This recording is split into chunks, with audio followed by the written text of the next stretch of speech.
bummer. The holidays are over. No more presents. But yay, you have your freedom again. The new year is full of ups and downs, but however you're feeling, you can always be happy with Prime Video. Catch the new season of Reacher. Rent or buy new releases like Taylor Swift's The Eras Tour Extended version. You can add on hundreds of streamers. One app, one password. Prime Video. Find your happy place. Restrictions apply. Prime membership not required to rent or buy. See Amazon.com/Amazon Prime for details. Thanks for choosing this free Anfield Index podcast. If you'd prefer to listen to this or any of our other shows without adverts, then now's the time to check out Anfield Index Pro. With AI Pro, you can supercharge your entire listening experience. You'll not only get all of our podcasts without the ads, but you'll have them far faster with our Quick Publish feature available exclusively for subscribers. AI Pro also puts you in the heart of our sound studio, with an option to listen to many of our shows live and interact with the podcasters in real time as the shows are recording. Upgrading couldn't be easier. AI Pro is available on all popular podcast platforms, and we have our own apps for Apple and Android. Just head on over to AnfieldIndexPro.com and get started today.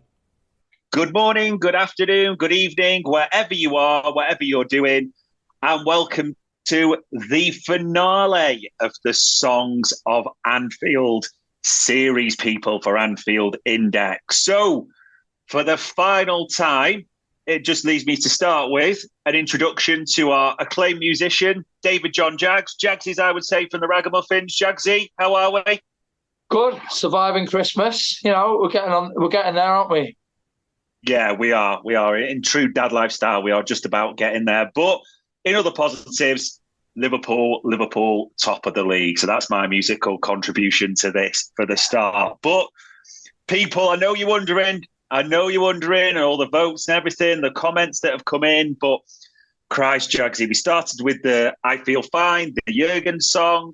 We've gone every other Saturday. We've done the Fields of Anfield Road. We had LA, which leaves us for the ultimate winner. Look at that drum roll. The song that took the number one spot. And in true style, we'll keep it consistent. I'll leave you with the reveal, Jaggsy. Who stole the vote? Who won it by, to say steal, won it by considerable distance, in all honesty. So the winner is... It's the Torben Peak. I mean, no, it's not. It's poor Scouser Tommy. Poor Scouser Tommy, which, as you say, folks, thank you for all your votes, all your comments. This one won. I've got to be honest on this, by a considerable distance. This was a runaway with a league title type of job. I mean, the comments with this as well, Jackson, loads of people, they commented on what it means, and it seems to hold a lot of things for a lot of people. When I say that to you, poor Scouser Tommy, what comes to your mind? What do you think when you hear that song?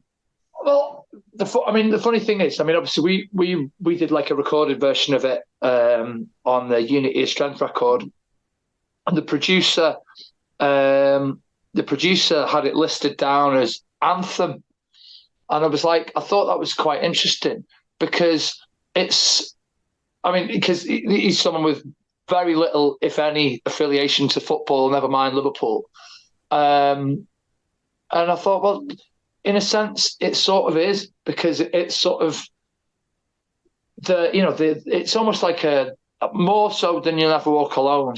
Almost, you'd argue that the bit to the second part of it, the midsection before you get to the All You Need Is Rush part, and the Everton baiting, I suppose, as it were. But that part of it is almost it's basically affirming your belief in Liverpool Football Club. It's almost like a religious statement when you think about it in that way. And I was like, yeah, I think I see. So I was like, I see what he means, and that I suppose is it. I mean, you've basically got you've got three parts of the song in one. I mean, obviously you've got a bit that's added on at the end, lauding our greatest victory over our bitterest rivals in Everton. You've got a midsection which is like an affirmation of what it means to be a Liverpool fan. You've got a first section which is almost like a metaphor, like an extended metaphor of someone who, with their dying breath, with their dying breath, then affirms, what the club means to them. And, that's when you think about it, that is an incredibly strong statement in any sort of song, to suggest that someone with their last breath lets the world know what Liverpool Football Club means to them. She's like, yeah, it is, isn't it? Really, like you say, it's an anthem. It's even the fact it starts with "Let me tell you the story." It goes through so much, the different histories, etc. And like you say, added in that 82 victory. But people are passionate about this, and even which we'll come on to, the wording and the history and the way people see it. This is a song that, for my ignorance, I'll say this as well, I didn't realise sort of resonated with so many people in such a way. I mean, we would say it's evocative, like the last breath, the rush part, as people called it, interestingly, about the 82 Cup victory. I mean, the rush part, 82, so obviously it goes back, but if you look at it, you see the different fan sites and people's takes. This goes back to sort of the 60s and further, and obviously there's almost 3 songs in one with this. I mean, what do you know about the history of this song specifically? Yeah, so before we recorded it, I contacted Peter Evo, because obviously I knew he's done books about Liverpool in the 60s and 70s. Because I was like, well, I think it's been, it must have been around. It must have been around before Rush, or at least relatively soon after. But obviously, and he was saying, it was sung in the 60s.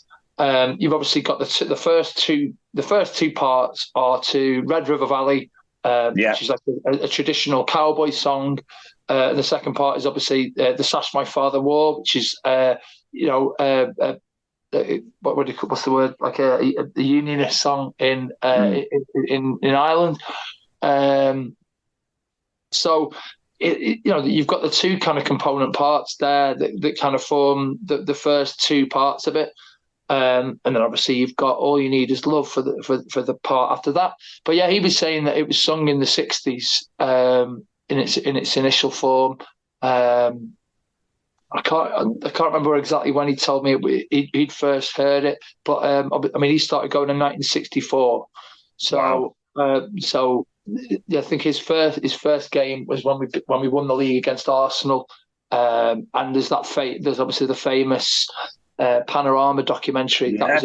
That was his first ever game. So so he was saying that it was sung in the 60s, and obviously it's gone on from there. I mean, I find that also a really interesting point of like the song evolving and having like an extra part put to it. But in terms of the lyrics, there's obviously like you say, there are some there's areas that point to contention, and then there's some parts of it that really wind people up, and you can't really debate them. So yeah, we'll come on to them. Yeah, it's probably, I mean, bit of a shout out to Jim Boardman, a well-known Scouser, who I asked about this and said, and I wouldn't say he put me right, but he'd well informed me, obviously, like you said, the debate. And this is something I didn't even know about, whether the location of where the sun is, so to speak. That's a big part for people. And the other big part, I'm sure you know, is whether they are or who they're fighting for, probably is the right thing to phrase, or whether you are or not fighting for certain people. I mean, I'm pretty sure we're going to be talking about the same parts, Jaggsy, so let's fill in the crowd. What bits are we talking about that leads to the dispute? So, obviously, the main one is whether it's under a Libyan sun or an Arabian sun. Yeah. Now, I'd heard, because obviously, one of the things I'd always been told was that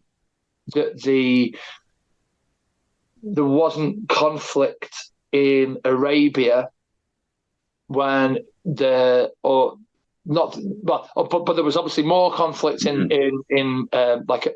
Libya and around the kind of desert. Obviously, you had like things like the Desert Rats, El Alamein, things happening on that sort of like North African front in the Second World War. And obviously, the song references fighting the Nazis, but also it references the Highland Division.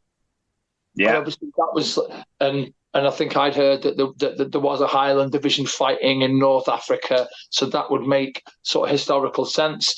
But I think that's more of a kind of, I think the big one, the big sort of thing that when people get the goat up is when people add the addition of where the soldier was shot, because obviously with the song goes obviously that he got shot and the blood was coming out of his head, but then he was shot by an old Nazi going up the bum. So it's like it would have taken a hell of a shot to get him up the bum and out of his head. So I think I mean, regardless of the fact that it kind of adds a bit too much levity to like a serious song, I think the fact that it would require like a shot that Happy Gilmore would. Yeah. So it's. I think that's the area of contention that people get really wound up by. Yeah. It is crazy though, isn't it? Like you say, that the people, that's the one, and the other one. And I'm lying if I said it's extreme, although like you said, we're no biologists, we're no sort of doctors, but we're getting shot up the bum to the blood pouring out of his head. There's a link there that you could potentially make, I suppose. The other one that a few people commented, so we should acknowledge it as well, is that bit where it says, because the chant tends to be, or the one you hear, as you know, at match day, but to fight for is, but a lot of fans said, no, it's not to fight for his kid, for the king and the country, but it's the old folks back home. There's a lot of people, which, we know Liverpool's feeling around monarchy, that type of thing as well. So a lot of people called that one out at the same time. So, you know what? I'll be honest. I've not, because I've sometimes thought of that. But obviously, the ironic thing is obviously the second part of the song is to the sash my father wore and things like that. Yeah. So obviously, when you think about the kind of loyalist sentiment, it's almost like it's like there's obviously sort of like conflicting parts of it there in many senses. But yeah, that does make a lot more sense. But I've never thought of it. I've never really thought about that. I mean, we've both been in the stadium. I mean, what's funny is as we've been doing this series, thinking about where we are now, we were both in there, weren't we, for the Arsenal game on the 23rd? And I was thinking, even as we were clapping and singing, like, number 2, number 3, all that type of thing. So, but it's one, I remember when I heard it and I thought, okay, am I singing this right now as well? But every day is a school day like we're doing with this pod. And because it is a part of the match day, and I mean that in the sense of it's in the stadium, there's no doubt about that. Is it part of your pre-match? Do you get requests for this in home? Because I can't remember, honestly, thinking about the fact this is number 1. I was like, have I ever heard Jaggsy play this in Hotel Annie? Ever? And I was struggling, I've got to be honest. Well, yeah. I mean, yeah, definitely. We play it sort of like because it is. Oh, well, the fact that it's number 1 obviously shows its popularity. So as a result of that, I sort of play it in a sort of build up to people leaving, as it were, sort of thing. But definitely play it afterwards. I mean, I think I said it in one of the previous podcasts. There was a guy who comes in regularly and is a regular match goer, going off, "Can you play Tommy Smith?" And I was like, So, and it took me like a few kind of times to realise that he meant Paul Scouser Tommy, and obviously, So it always gets requested after the game as well. But yeah, you do get a lot of requests for this. I mean, the funny thing is, this was when we first started doing match day stuff. Not at the hotel, but on the kind of the fan park stage. I'd always thought, how do we make this work? Because going back to the days of downloading MP3s and things like that, I remember the version I got had that sort of like folky sort of like like an advert, almost, Yeah, like that kind of thing, like almost like a kind of country sort of feel to it. But then again, that makes sense because the first part of it is to a country and western song. Oh, bummer. The holidays are over. But yay, your weird relatives left. But no more presents. But yay, you have your freedom again. But there are no more desserts. But there's also no more holiday music, huh? The new year is full of ups and downs. But however you're feeling, you can always be happy with all the content on Prime Video. Catch the new season of Reacher, included with Prime. Why'd you hit him so hard? I don't hit soft. Rent or buy new releases like The Hunger Games, The Ballad of Songbirds and Snakes. You can even add on hundreds of streamers, all in one app with one password. No bummers here, just lots of yay. Prime Video, find your happy place. Restrictions apply. Prime membership not required to rent or buy. See Amazon.com/Amazon Prime for details. But then I thought that I was like, well, I don't know whether that'll work when it changes the temp, when it has the sort of stop and the kind of change, everything like that. So obviously when we recorded it, I thought, well, we'll stay true to one of the founding principles of the Ragamuffins band. So we did it almost like as a ska thing. So it was like, let me tell you. Like, so it's all on the offbeat, like a sort of special sort of style ska thing, and it keeps it lively. But obviously, the fact that it's got a drum and everything, it never get too fast. But also the fact that you've got drums, it stops you getting that acceleration that you get in the ground, where sometimes it feels almost too fast to sing. You're basically getting that, oh, I am a Liverpoolian, and then it's almost like you have to pick which line you're going to sing. I'm going to sing every week, or like, because there's physically, unless you spit in rhyme like Biggie in his prime, it's like impossible to it's impossible to keep up sometimes.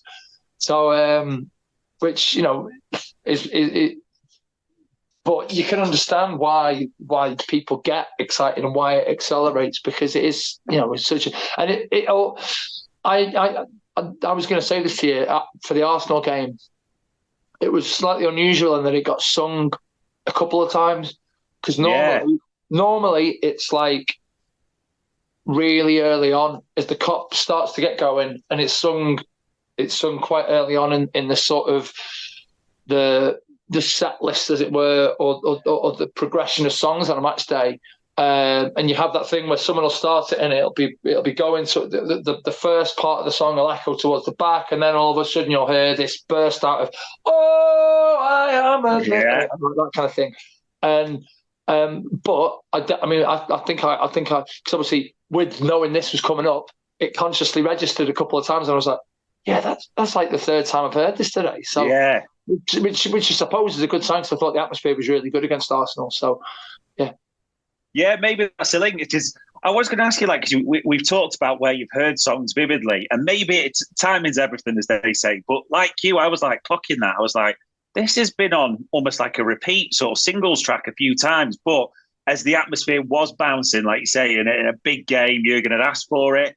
It sort of came round. It's the one thing that strikes me with the song as well is, like you said, the pace. There's that bit where it goes, oh, that's usually where you have to take a breath, because you're clapping, it's going to speed up. And like you said, you can't really come as keep as the pace just sort of increases. I mean, we talked about that early on, didn't we? Like the way the pace increases inside the stadium and the cops, the sort of metronome for that. Why do you think this is the song for that? Why do you think, like, you take a breath and then you start clapping? And like you said, you're going to have to decide which line sometimes you're singing, like, are you doing every week or not type of thing. What is it with this tune specifically that accelerates? I think partially it might be because there's just a lot of words to it. Yeah. And it's also the way, I suppose, the way that it's sung. It's not like the pause is on. We support the team that's dressed in red. It's a team that we all know, a team that we call it. It's obviously, there's not a lot of, the pauses aren't very big. So if those pauses are shortened and condensed even more, then it's basically just going to be one long sort of monologue in like song form, which is like, so there's no pause whatsoever. A team that we all know.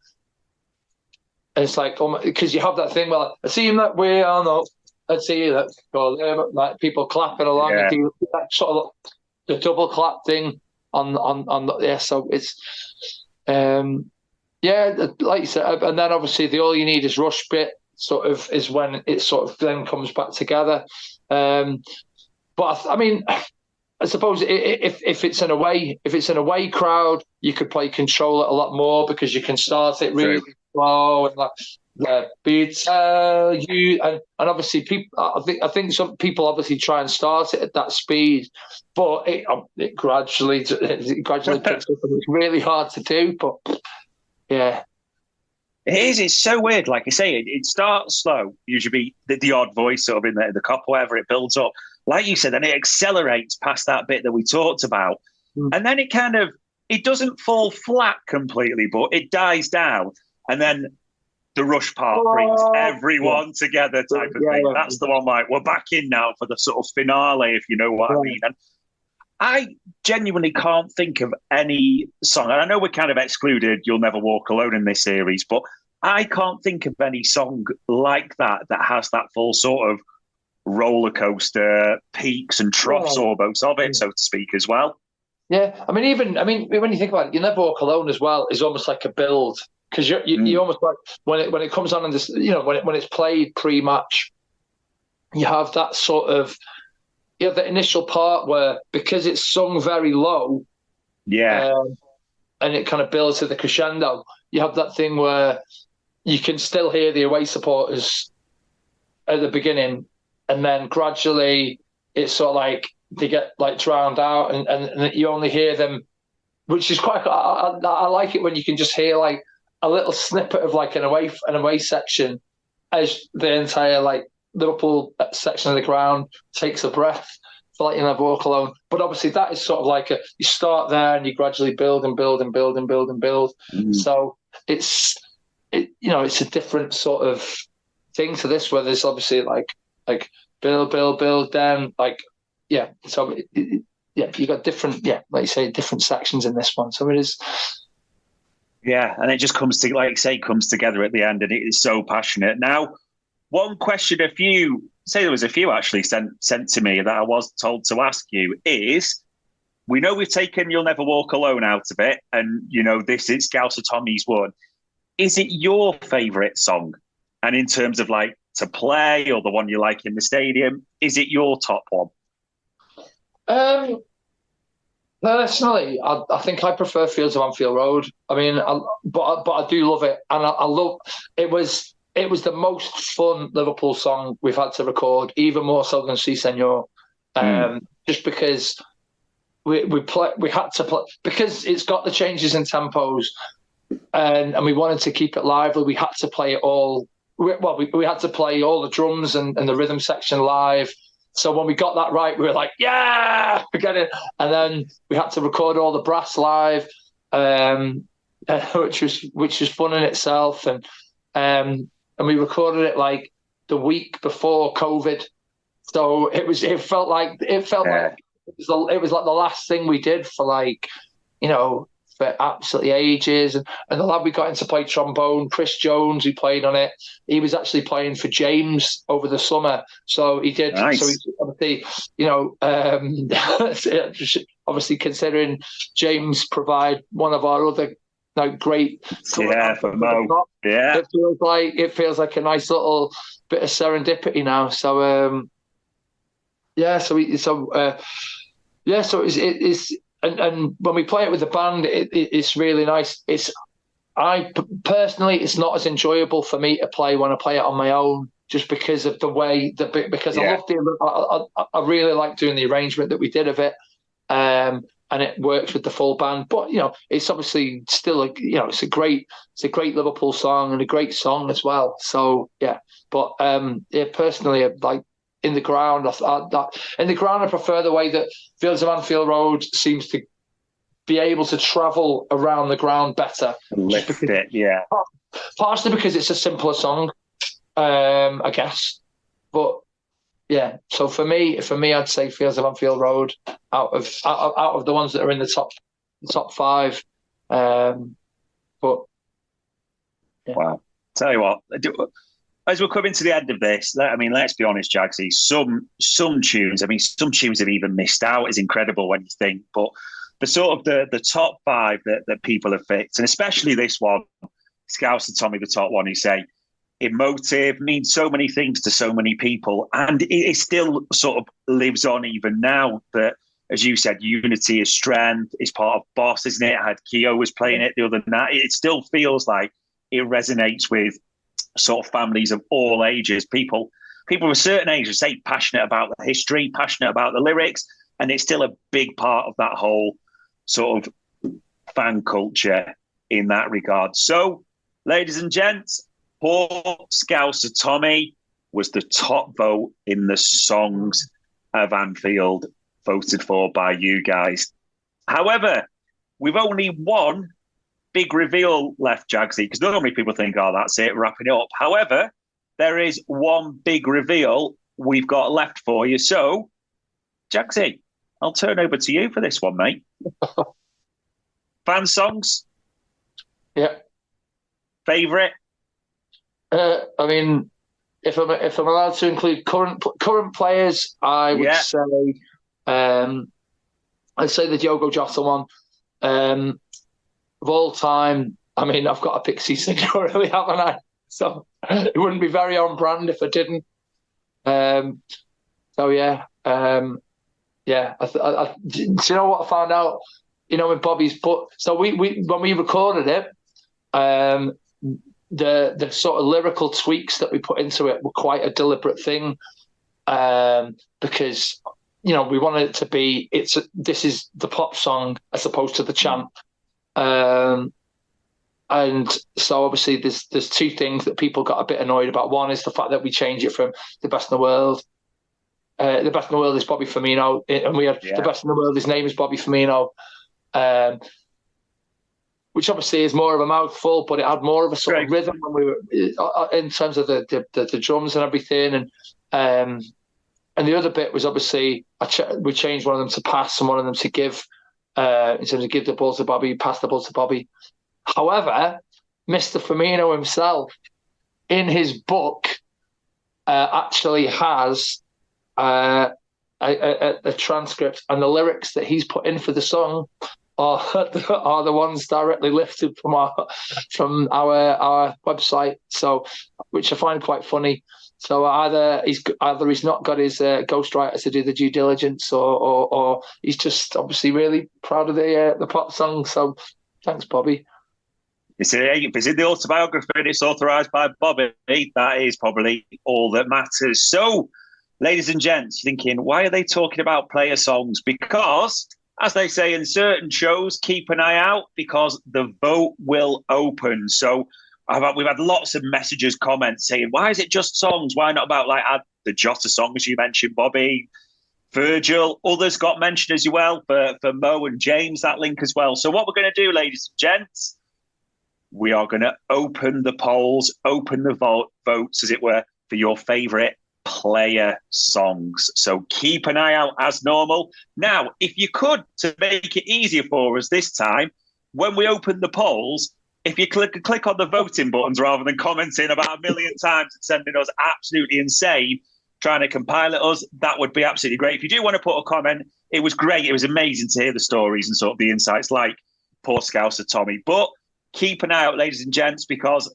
for the final time, once that vote is closed, once everything's compiled, me and Jagsy will be talking everything match day culture around player songs. And why at LFC? We just do it better than anyone else. Straightforward as that. So for the penultimate time, but not for the final time now, as we revealed, Jagsy, all it leaves me to say is thank you for your time, thank you for your musicality, and thank you for your insight. It's much appreciated as ever, pal. No, you're welcome. Happy New Year and Merry Christmas, everyone.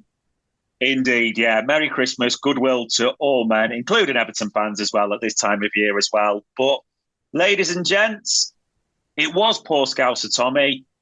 It was me and Jagsy for the penultimate time. And it was the Songs of Anfield for Anfield Index. We hope you enjoyed listening to this Anfield Index show. Please be sure to subscribe to our channel so future podcasts find their way to your device automatically. There's nothing quite like fan engagement, and we'd love to know what you think of anything discussed on this show. The best way to get in touch is over on our free Discord community, where both podcasters and listeners debate the hottest LFC topics 24/7. Sign up free now at AnfieldIndex.com/Discord. You won't regret it.